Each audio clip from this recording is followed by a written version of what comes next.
Thank you, John. Today, I'm going to look at the results of our customer survey. First, I'll go through the survey questions, then summarise the results, and finally, I'll outline the conclusions. After that, there'll be time for questions and discussion. So, let's start with the survey questions. Turning to the results, as you can see from the diagram, most people decided what to buy when they saw the product at the showroom. About 1/3 made their decision based on what the salesperson said. The others knew what they wanted to buy already.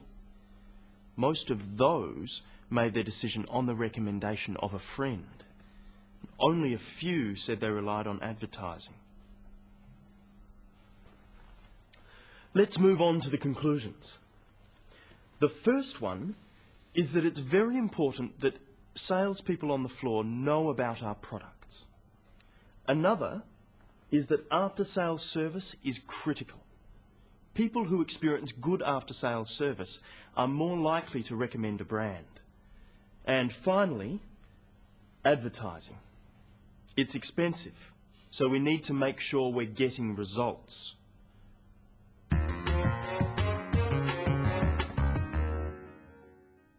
In today's program, we look again at a presentation. Tan is presenting the results of a survey. Let's see how he does it. How does Tan start his presentation?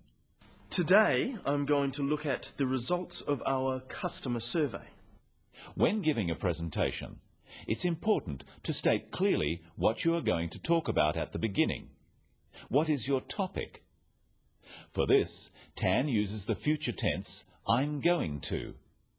He could also have said, I will. And instead of look at, he could have used other words, examine, analyze, review, discuss. After introducing the topic, what does Tan do next? First, I'll go through the survey questions, then summarise the results, and finally, I'll outline the conclusions. After that, there'll be time for questions and discussion. Tan outlines the structure of his presentation. There were 3 parts. Notice how he signals this by using sequencing words. First, then, and finally. The structure of his talk is introduction, then part 1, survey questions, part 2, survey results, part 3, survey conclusions. There's one more sequencing signal in his introduction. Did you hear it? After that, there'll be time for questions and discussion.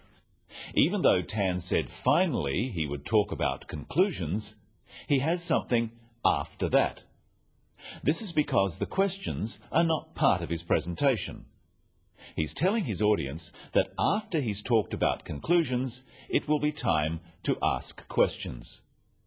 So, sequencing words are very useful.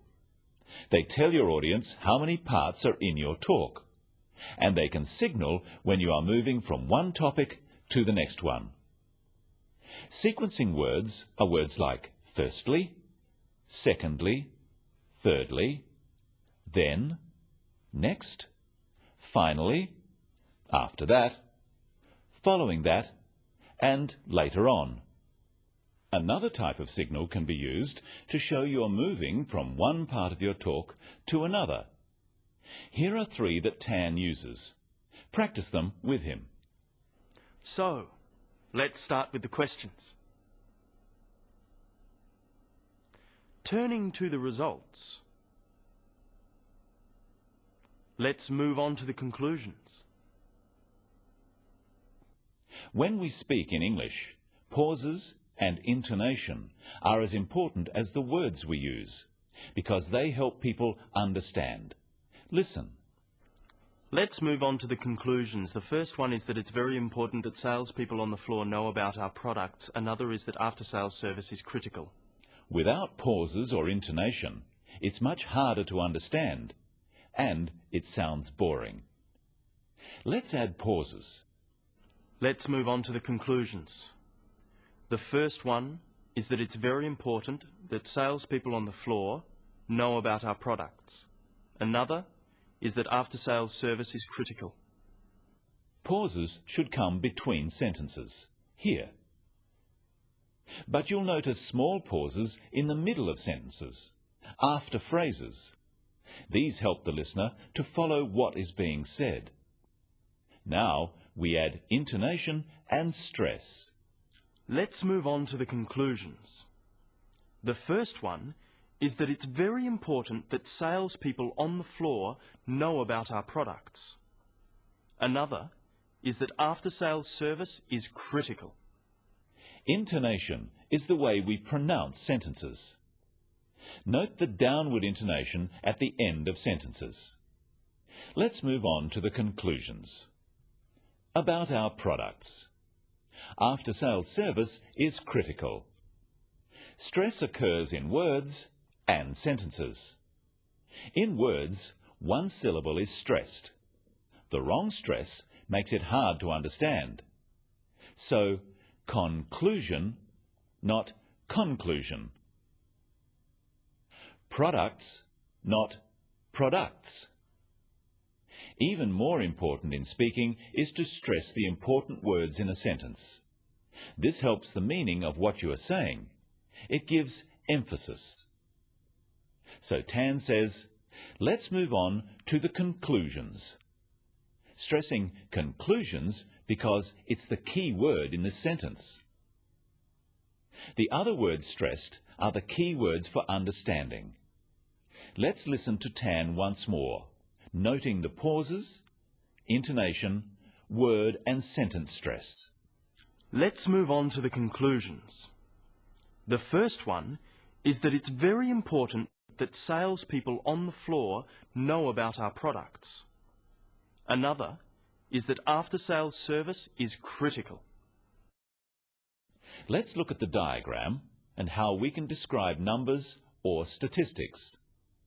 First, Tan says most people decided what to buy at the showroom.